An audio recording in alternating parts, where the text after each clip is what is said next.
Wiz Khalifa, pemuja Anies Baswedan ini menantang Kaisang untuk maju di Pilkada Jakarta untuk melawan Anies Baswedan pujaannya. Tentu saja dia berani ngomong dikarenakan Kaisang hanya 1%. Ya, inilah Wiz Khalifa yang menantang Kaisang. Ya, Anies itu jangan diharapkan untuk memberikan komentar-komentar hal semacam itu gitu ya. Dan terus saya itu tidak pernah mewakili apa pendapat Anies, nggak pernah. Kalau saya bicara di sini adalah pendapat saya. Maka pendapat saya sebaiknya ya Kaisang maju aja sebagai sebagai ketua PSI, sebagai anaknya Presiden Jokowi. Ya kita lihat di Jakarta ini sejauh mana dia punya kemampuan. Kan kemarin abangnya udah jalan-jalan tuh ke Pasar Nangka daerah saya tuh dalam rangka menaikkan popularitasnya Kaisang. Silakan gitu loh. Daripada ngomong kepada PKS, sebaiknya PKS mencalonkan dari partainya sendiri. Lalu sebelumnya mengatakan bahwa saya dipasangkan dengan Anies juga nggak masalah. Ya mau pasangkan Anies dengan lu siapa? Ya, begitu sombong sekali Wiz Khalifa menyepelekan Kaisang. Siapa yang memasangkan dengan Anies Baswedan?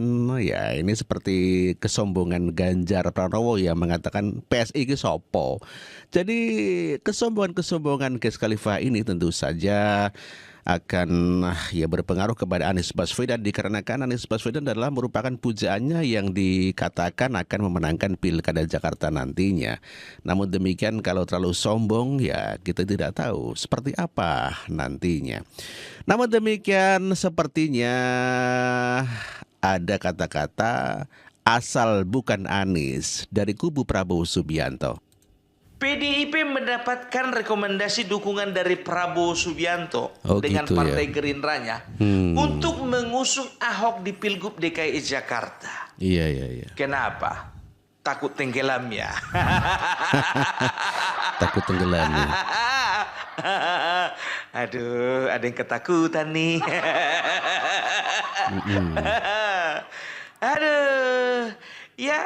Jadi memang betul ya kan kalau Bapak Prabowo Subianto dengan Partai Gerindranya ya itu sudah mengantongi 3 nama. Yang pertama itu ada Ridwan Kamil, kedua ada Ahok, ada Anies yang ketiga ya. Tapi kemungkinan besarnya untuk Ridwan Kamil partai naungannya sendiri pun juga tidak rekomendasikan dia untuk di DKI Jakarta karena elektabilitasnya nggak naik-naik. Iya, rendah ya. Kayaknya belum cukup umur deh. Itu dia. Jadi Ridwan Kamil itu lebih direkomendasikan di Jawa Barat ya kan. Jadi tersisalah tinggal 2 nama dengan elektabilitas paling tinggi. Yang pertama Ahok, yang kedua Anies. Nah ya, jadi ini bukan masalah Prabowo lebih mendukung Ahok atau rakyat Jakarta lebih memilih Ahok untuk jadi gubernur. Bukan itu. Cuman satu tagline-nya.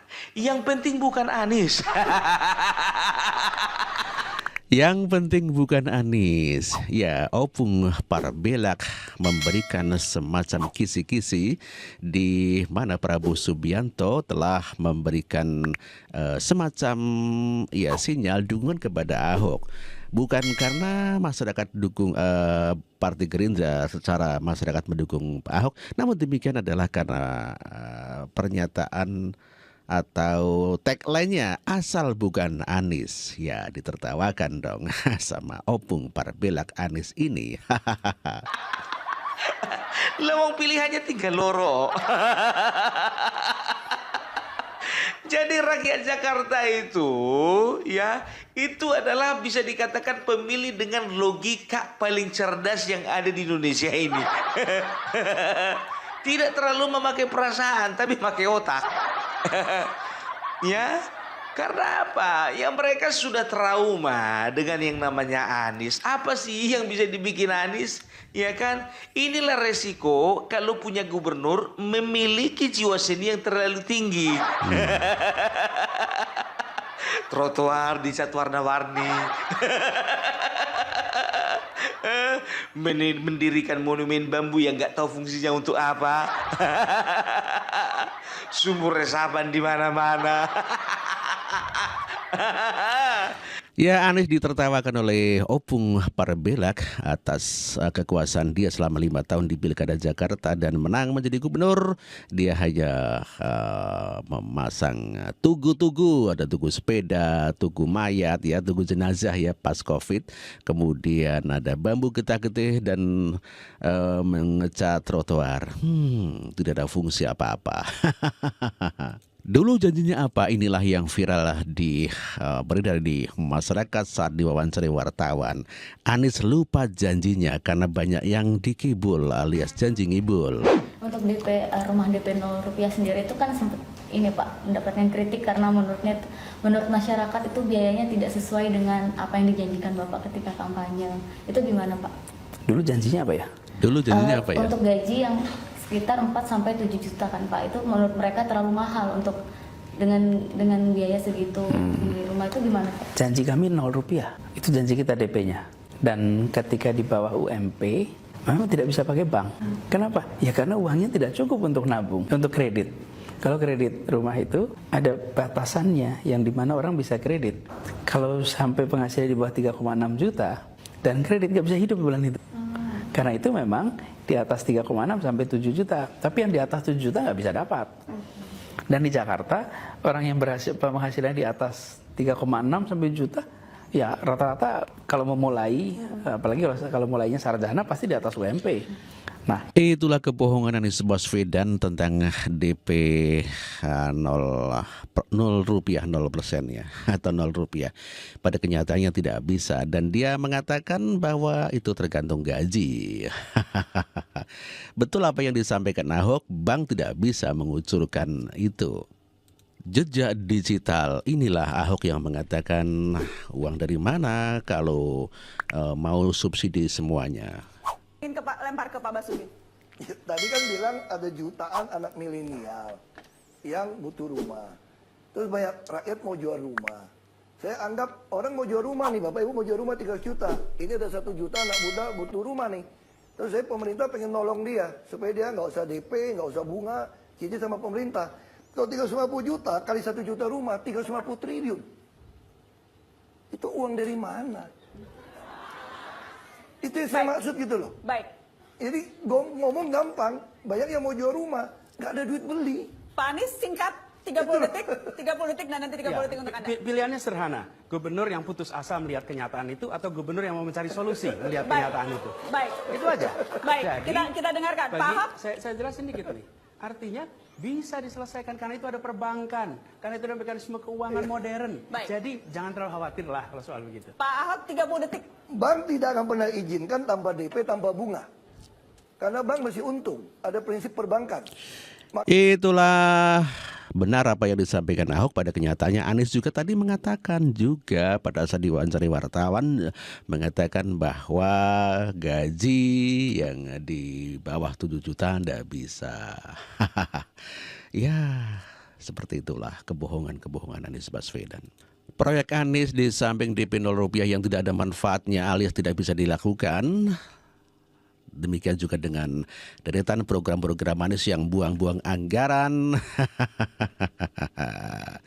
Gitu kok mau jadi gubernur lagi nih, aduh. Getah-getih. Salah satu proyek Gubernur Anies Baswedan kala menjabat di ibu kota.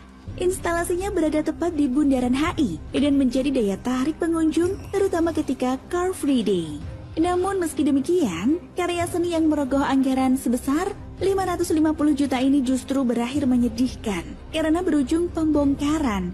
Alasannya, karena bambu yang digunakan sudah mulai rapuh dan semakin membahayakan pengunjung. Alhasil monumen bambu getah-getih yang mencerminkan bangsa Indonesia akhirnya dibongkar meski belum genap setahun berdiri. Bongkar. Kemudian apa lagi ya? Tugu sepatu. Tugu sepatu juga merupakan salah satu ikon ibu kota saat pemerintahan Anies Baswedan. Tak hanya peruntukannya yang sama, karya seni satu ini pun turut berending yang sama dengan instalasi bambu getah-getih. Iya, ending yang memang sangat di luar Nurul, guys. Dibongkar juga ya. Sepeda. Tugu sepeda. Tugu sepeda. Satu lagi proyek pembangunan tugu yang dianggap gagal, yakni Tugu Sepeda. Awalnya, tugu yang dibangun dengan tujuan mendorong pola hidup sehat selama pandemi ini bakal segera dirampungkan pada tahun 2021. Awal pembangunannya mulai digemborkan pada bulan April dengan total biaya yang digunakan mencapai 800 juta rupiah. Namun lagi-lagi tak sesuai harapan. Tugu yang dianggap mampu memperindah Jakarta sekaligus mengapresiasi para pengguna sepeda ini justru dianggap mangkrak dan menuai pro dan kontra. Hingga pada akhirnya di tanggal 12 Oktober 2022, tugu sepeda ini resmi dibuka meski tampilannya membuat banyak warga agak heran. Salah satunya banyak yang nggak tahu soal peruntukan tugu berbentuk lingkaran ini. Bambu getah-getih. Itulah deretan program-program lucu Anies Baswedan untuk buang-buang anggaran ya. Dan memang ya tidak ada manfaatnya. Ya prestasi Anies ya seperti itu. Tapi banyak pemuja Anies yang begitu sangat bangga kepada Anies Baswedan. Dibuktikan dengan survei Anies yang mendapatkan survei di Jakarta 29,8%. Tentu saja ini membuat heran-heran. Katanya orang Jakarta adalah orang-orang yang punya akal sehat gitu ya. Tapi kenapa Anies Baswedan kok malah mendapatkan suara terbanyak dalam arti di survei begitu ya? Apakah orang-orang yang pakai akal sehat itu seperti itu? Tidak melihat bukti-bukti konkret tentang keberlanjutan pembangunan. Misalnya program-program yang besar seperti pengerukan kali dan sebagainya kan tidak dilaksanakan. Nah, di zaman gubernur ini Pak Heru kemudian baru dibersihkan sungai-sungai sekarang menjadi bersih bagus ya. Pada Anies Baswedan memang ya karena naturalisasi sehingga ya dibiarkan saja biar jadi alam liar. Ges Khalifah begitu memuja Anies Baswedan dan menantang Kaisang untuk melawan Anies. Aduh, payah.